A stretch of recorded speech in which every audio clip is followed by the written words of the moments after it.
Imagine if we could predict the future with AI, astrology, and numerology. Imagine if you knew the future, what could you do? For education's purposes only. Let's see how we go.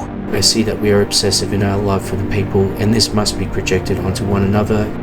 I see that, in contrast to tradition, the goal is to give the populace access to food and political power. I see that the distant populace has been transformed into an alien colony. I see a young boy rise from the earth. I see years of a policy have ruined the people, only to end in collapse. I see that some people have called out for the restoration of the people's freedom, which has been taken away by the system that other people have subverted.